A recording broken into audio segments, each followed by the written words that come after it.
Kami dari kelompok Sejarah Minat ingin mempresentasikan kebangkitan nasional Jepang. Perkenalkan, nama saya Hansen. Perkenalkan, nama saya Fahri Rizky. Perkenalkan, nama saya Irfana Azza. Perkenalkan, nama saya Diva Manza. Perkenalkan, nama saya Lucia. Dan saya Nayaka Yusra.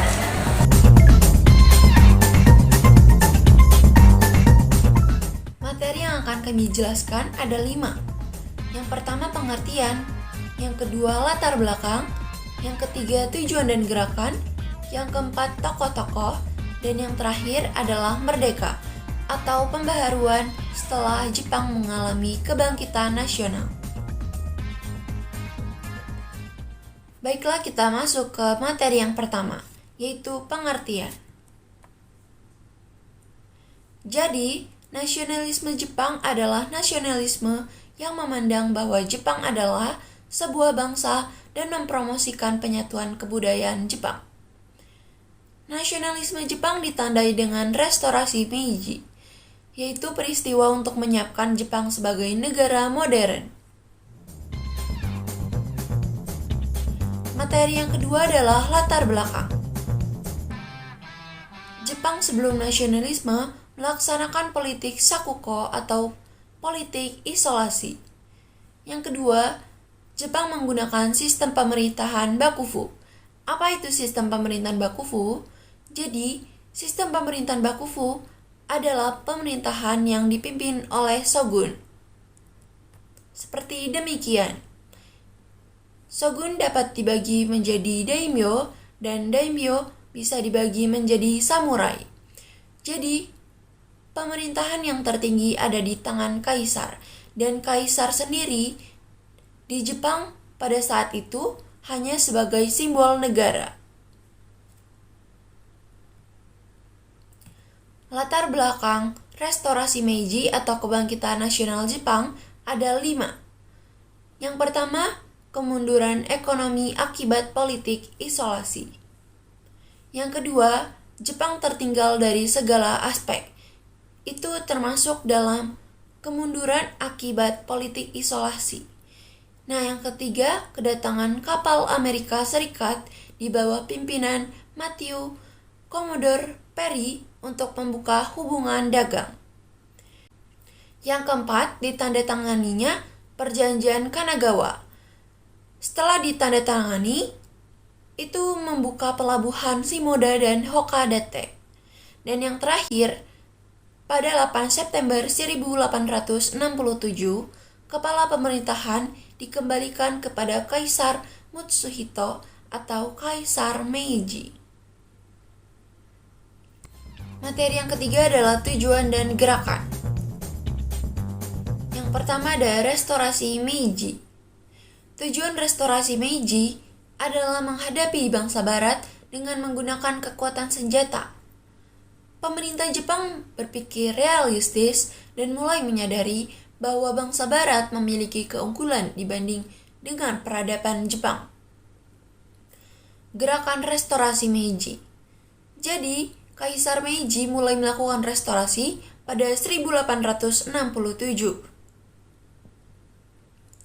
Di bidang politik, mereka menghapus sistem feodalisme dan membentuk pemerintahan desentralisasi. Untuk mengejar kemajuan bangsa barat, warga Jepang didorong untuk belajar dari bangsa barat. Dan Jepang juga mengundang ahli-ahli barat untuk bekerja di Jepang. Sedangkan di bidang pemerintahan, kedudukan kaisar dan para menteri diperkuat. Sedangkan kedudukan anggota dan perwakilan dibatasi. Walaupun demikian, Jepang tidak sepenuhnya mengadopsi peradaban barat. Mereka tetap mengembangkan peradaban asli Jepang. Yang kedua, imperialisme Jepang. Jadi Jepang merupakan negara imperialis di Asia akibat kemajuan di bidang industri dan akibat dari restorasi Meiji. Faktor yang menyebabkan Jepang menjadi negara imperialis ada 4. Yang pertama, adanya pertambahan penduduk yang cepat. Yang kedua, perkembangan industri yang begitu pesat. Butuh daerah pasaran, dan bahan mentah. Yang ketiga, adanya pembatasan migran Jepang yang dilakukan oleh negara-negara barat. Yang terakhir, adanya pengaruh ajaran Shinto tentang Hakochi-u atau dunia sebagai keluarga. Contohnya gerakan 3A. Keberhasilan Jepang dalam restorasi negaranya dengan meniru model barat dan kemenangan melawan Rusia pada 1905 menumbuhkan semangat nasionalisme bagi bangsa-bangsa Asia.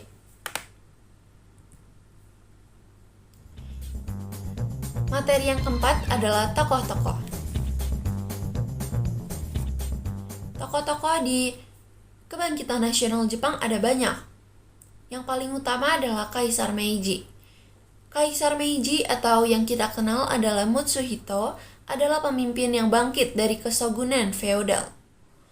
Langkah awal Kaisar Meiji untuk bangkit adalah dengan membentuk dewan secara luas di berbagai daerah, meninggalkan kebiasaan lama atau kebijakan-kebijakan yang lama, dan menggali ilmu-ilmu baru. Tokoh-tokoh lainnya adalah Saigo Takamori, Okubo Toshimichi, dan Kido Takayoshi. Merdeka, akhir restorasi Meiji. Ketika periode Meiji berakhir dengan wafatnya Kaisar pada tahun 1912, Jepang telah memiliki sistem pemerintahan yang sangat tersentralisasi dan birokratis serta konstitusi dengan parlemen terpilih. Pemerintahan ini juga didukung oleh tentara dan angkatan laut yang kuat. Pembaruan di bidang politik. Yang pertama, memindahkan ibu kota dari Kyoto ke Yedo yang kemudian diganti menjadi Tokyo. Yang kedua, menciptakan bendera Hinomaru. Yang ketiga, menciptakan lagu kebangsaan Kimigayo. Yang keempat, Shintoisme dikukuhkan sebagai agama nasional.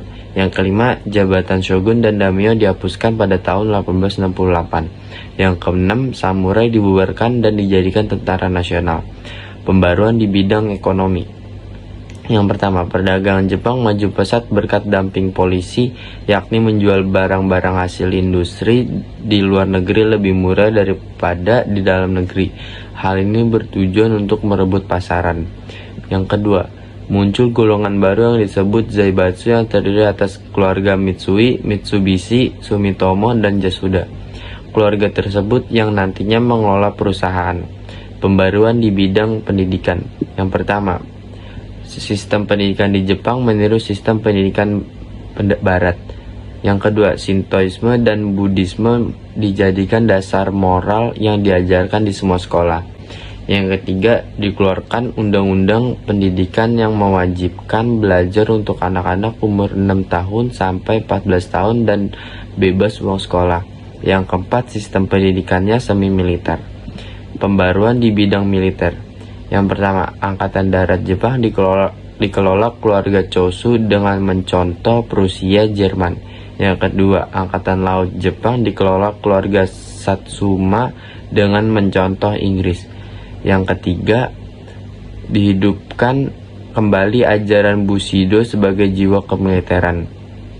Nah, karena sudah mengalami kebangkitan nasional dan restorasi Meiji, hal tersebut menyebabkan Jepang menjadi negara imperialis di Asia dan mulai mengikuti berbagai perang, yaitu Perang Cina versus Jepang pada tahun 1894 sampai 1895. Yang kedua, Perang Rusia versus Jepang pada tahun 1904 sampai 1905. Yang ketiga, Jepang ikut serta dalam Perang Dunia Kedua bersama Jerman dan Italia pada tahun 1941 sampai 1945. Yang ketiga, Jepang menjajah hampir wilayah Asia Timur Raya termasuk Indonesia. Baiklah, itulah tadi penjelasan dari kami tentang Kebangkitan Nasional Jepang. Mohon maaf apabila ada kekurangan dan kesalahan. Terima kasih. Wassalamualaikum warahmatullahi wabarakatuh.